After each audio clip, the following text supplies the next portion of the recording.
You knew this was going to happen, kind of like back in the day when General Motors owned the world. There was a new Pontiac, a new Chevy, a new Oldsmobile, even a new Buick and Cadillac, built on the same platform. Hyundai Kia Group, they've been doing that for a couple of years, kind of reinvented the whole concept. And what, it's been almost a year now that we've had the Kia EV9. So of course there's going to be a 9 version of the Hyundai. This is the IONIQ 9, although it looks nothing like the Kia.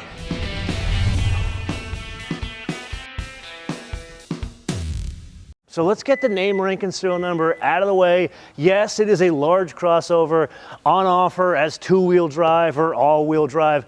It's actually on offer in kind of 3 different flavors. There's like the basic one, and there's the long range, and then there's the performance. But put all that aside, this is a love it or hate it design. If you like some of the new Hyundais, particularly the ones that have this almost Star Wars-esque front end, this is on a bigger scale. They've done something a bit different where they call this a cartridge, and this is where all the technology of, I want to say autonomy, but some of the EV bits goes, because remember, you don't really need a grille. But really what's going on here is a combination of some design and a hell of a lot of functionality. Like, for example, design. This pixel thing, which I have to say I love, now it's even more pixels. You're going to see it throughout the entire car. Put aside the design. Let's talk some functionality. It's a baby buggy. So of course it's all about packaging people and dogs. So you need as much space from here to here. If you're not in the industry, that is called the wheelbase. Now let's think about what this would compete with on a traditional level. Chevy Tahoe. The wheelbase here is 3 inches longer. However, the overall length of the car is something like 10 inches shorter. But let's think direct competitors. Rivian. The Rivian has a wheelbase about the same, and the length is about the same. This is the benefit of having an EV platform. However, they go a step further. Notice, some would say that this is unique, some would say it's ungainly. But what they've done is they've moved the height, the highest point of the roof, over the rear passengers. Why do they do that? In the design world, they call this a faster A-pillar. And the idea is get the air around the car more efficiently. Now, I could sit here and bore you with the actual numbers. The coefficient of drag here is 0.259. Why is that important? That is better than most sports cars. And the idea of having 0.259 so you can get more range. They're targeting over 300 miles of range in every derivation of this. So translating this to literally where the rubber meets the road, the most basic flavor of this is the rear-wheel drive. Hyundai is saying they're trying to get even that one to 300 miles of range. Then the long range, they're talking 335. Even the more powerful one, they're trying to get that over 300 miles of range with what you see here, 21-inch wheels. Now this is going to be on offer with 19s, 20s, and 21s, but this all works in conjunction with the battery size. How big is the battery? That sits between here. It's more than a queen-size mattress in size, it's more king-size. 110.3 kilowatt hours. And that's where we're going to get into the concept of over 300 miles. Now let's get back to that design. Notice this front window. I love me some Hyundai design. Sang-Yep, man, he knows his parlor tricks. But this, I think, is going to take some getting used to for most people, because this is no longer just a regular window. It's kind of like a triangle. And the logic is twofold. It's the efficiency, but it's also making more passenger space back here. And notice the length of the door here as opposed to the length of the door here. Now this is where we press onto some of the details you don't first see when you look at the vehicle in person. This has haunches. It's actually got hips.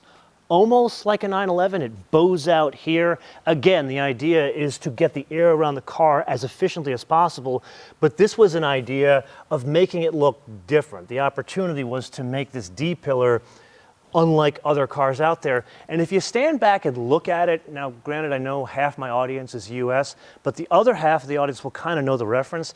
To me, this looks like almost an early Renault Espace or even an Aventine. But if you come around here and you look at it from a complete rear 3/4, especially with this very cool light signature, goes all the way over the glass, the backlight, This, I can't help but think like old school Volvo cross country. And this is the point of our story where we need to discuss body cladding.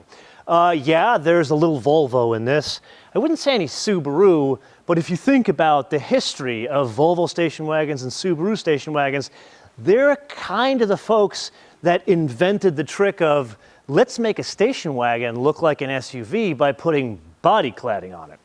Doesn't look like the case here because this is the fancy one. They call this one the calligraphy. It's the calligraphy because it has the fancier wheels, fancier interior, but it also changes the coloring. So the most basic ones have black here and kind of down here to kind of bring out the Subaru in this electric Hyundai. But then they go a step further, which I find very strange. Notice this line here. So yeah, that's the line of demarcation for the body cladding. But why did they do that? Why did they put the line here as opposed to just doing the whole fender all the way down here and basically the same thing there? Again, efficiency of getting air around the vehicle. If you were to make this look more like an SUV by the actual whole fender, you have more open space and then the air doesn't get around the car as efficiently. So what they've done here as well as here is tighten the wheel wells to the wheels no matter what size they are, but it leaves this big open space, especially in this vehicle that has the single color. So they added more design tricks here. This one, the jury's still out for me on this one because I feel like this is too busy, where everything else is organic. If you look at the way they've done this flowing line, it kind of bows and tapers to the back of the vehicle and has this unique like haunch that's more pronounced from the rear of the vehicle. So putting this a completely different way, it looks like one team came up with this idea and then another team very late in the design stage came up with this idea. Now, we've geeked out enough about design. Let's have the discussion of functionality. Inside, there's a couple of things going on. Number one, a lot of the themes that you and I have seen in Hyundais over many years, as well as some of the stuff that was pioneered in the IONIQ 5, kind of like the shifter over here, the Morse code, which now is kind of a charger indicator, as well as the screen, the single screen. But then they've kind of expanded on things. Remember the console that moves forward and backward in the IONIQ 5? This is now much bigger, and there's more access to it from the front as well as the back. Then all of the controls, there's still some hard buttons and knobs, which is great, but then they have this haptic feedback here, not a huge fan. I don't want to spend a lot of time talking about the build quality or tactile feel, because this is like the most early one. They brought 3 of them from Korea. This one is held together by chewing gum and spit. It's going to be at the LA Auto Show. If I'm reading the tea leaves correctly, what they're looking to do here is make this more of a luxury car on the inside, more so than they've even done on the IONIQ 5 and IONIQ 6. Because let's be honest, if we're going to take the Kia EV9 as a barometer, this is going to be an expensive vehicle, so the interior really does need to be nicer, but still needs to be functional. And now we arrive at what this thing is all about, a different way to package the second row. We already talked about the high point of that roof line. This is kind of where it pays dividends. I am 6 foot. I think the seat, this is about the highest the seat is going to go, and there's massive amounts of headroom here. Putting that aside, this is on offer as a 6-passenger, a 7-passenger. This one's set up as the 6-passenger, the fancy one. And this is where we get into regional issues. I want to say issues, things that are available or not available. Like, for example, in the US, as much as we want, we can't have the digital mirrors, which the IONIQ 5, I believe, has in certain markets, and they've showed in different versions of this car. Okay, regional logistics aside, we get back into this whole movable console that has storage here, as well as here, and then HVAC controls redundant from the front. Then there are some luxurious bits here with a manual sunshade. This one, the calligraphy, it looks like suede. It's not. It's kind of like a faux suede.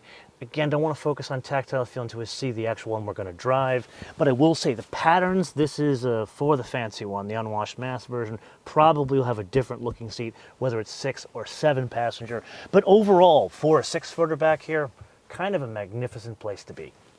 And with that, we press on to the most unpleasant part of my job, third row seats.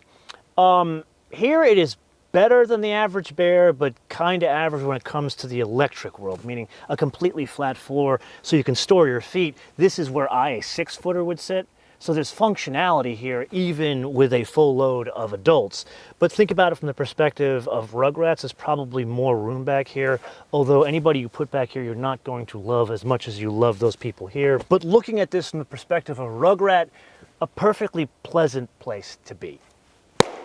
Moving back to the Volvo memorial view of this vehicle, here the functionality, like other electric SUVs that are really focusing on packaging people. Not a hell of a lot of storage back here, but definitely will work. There is some space back here, as well as this has a two-way vehicle to load charging, so you could actually draw down the battery to charge other things.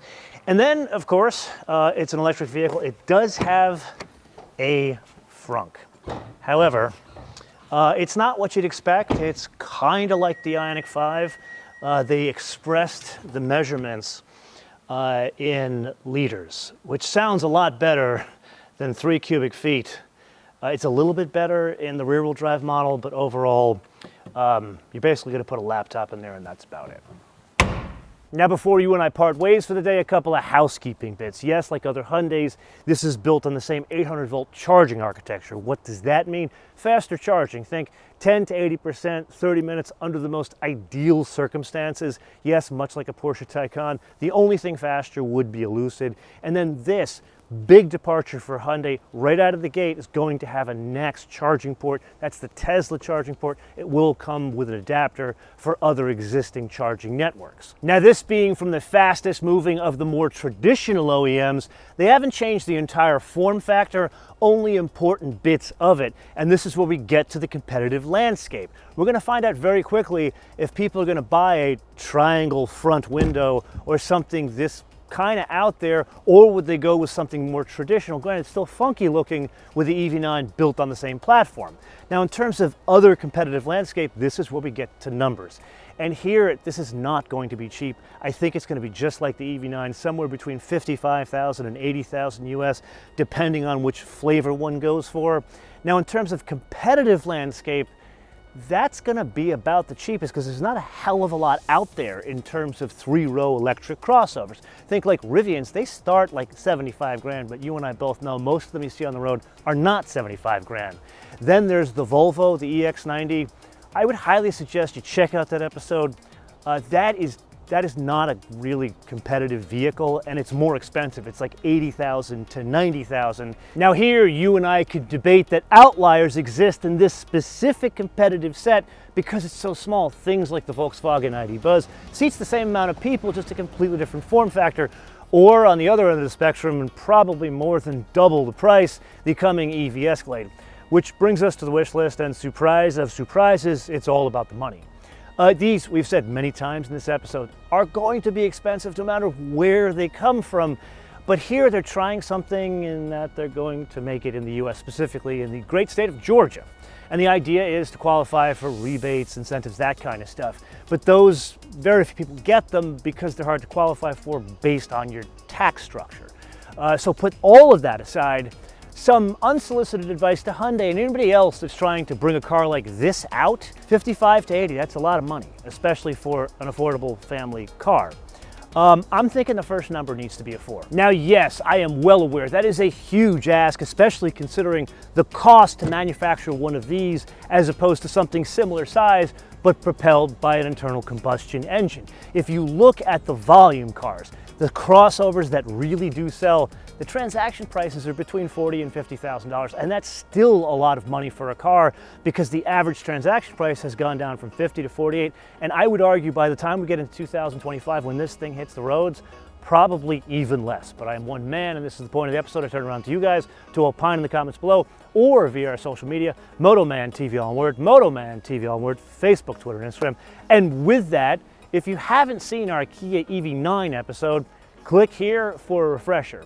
Basically the same platform, just a completely different wrapper. Till I see you in the next episode, bis später.